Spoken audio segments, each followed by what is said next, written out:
Last week, Dr. Oz announced his candidacy for the U.S. Senate from the state of Pennsylvania, outlining his vision for an America First, Make America Great Again agenda. And of course, that immediately prompted scorn and attacks from the media mob. Very predictable, daring to question their far-left orthodoxy. Just listen, for example, to the smears from that hard-hitting news show on ABC called The View. Take a look.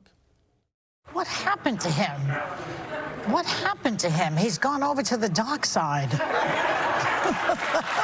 He said this, I tell you, schools are a very appetizing opportunity. I just saw a nice piece in The Lancet, which is a medical journal, arguing that the opening of schools may only cost us 2 to 3% in terms of total mortality.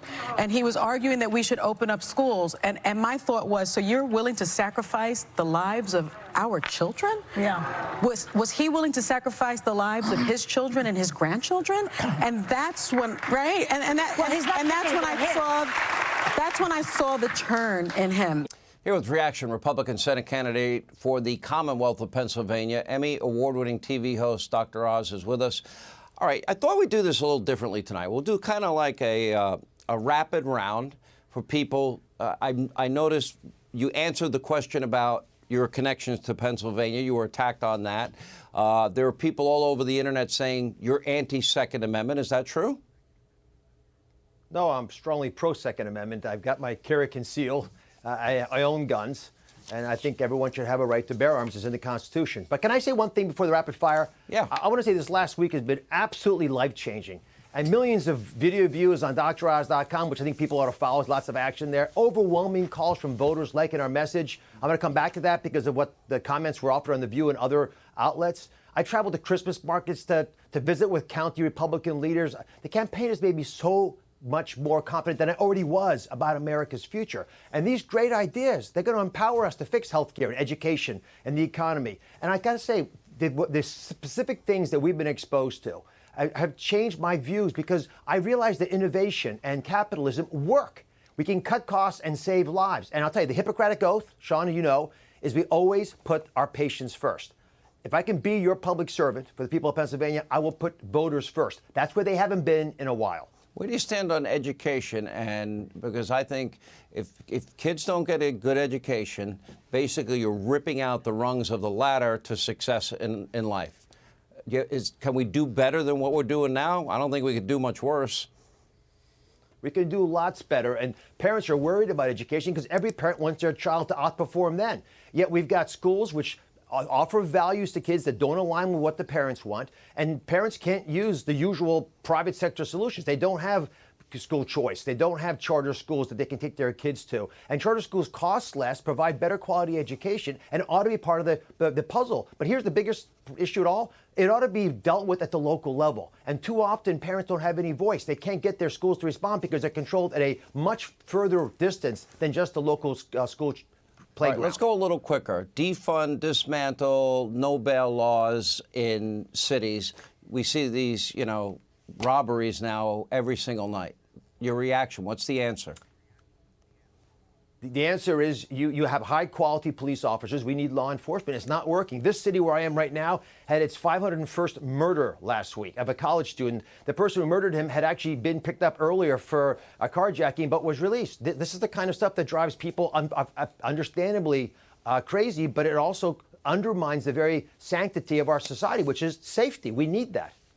Let's talk about abortion. Hot topic issue. We just had the case in Mississippi argued before the Supreme Court last week. It might change the viability from 23 weeks to 15 weeks.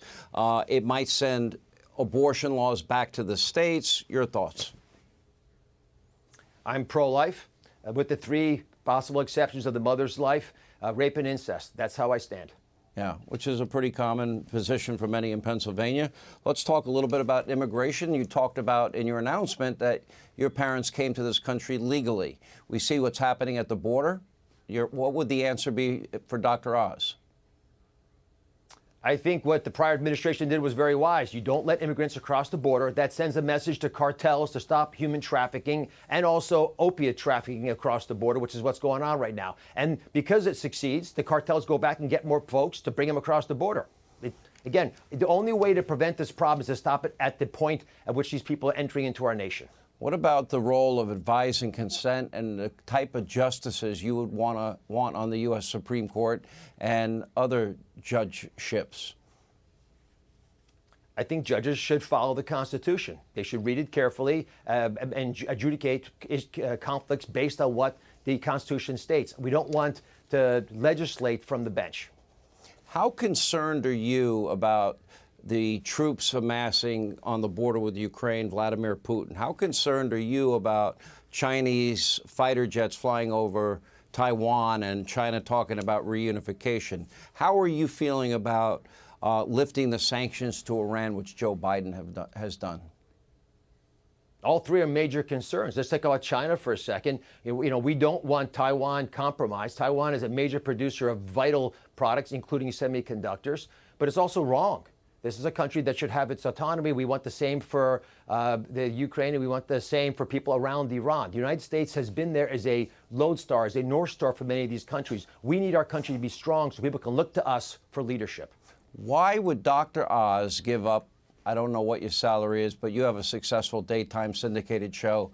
I would probably guess millions and millions of dollars to get into this. I call it an Adam Schiff show. I say it affectionately. Why would you enter the world of politics where, by every definition, it's a blood sport and you're going to take the slings and arrows? Why? Because I love my country. I want to serve this nation. I witnessed what happened during COVID, which I thought was reprehensible. Politicians didn't know what to do, barked out draconian orders that they thought would make us safer, but they didn't. They closed parks. We can do better. And the ladies of The View, if I can offer one big challenge here, we should be able to speak our mind openly. And if truly you're going to live up to the name of the show, please do that.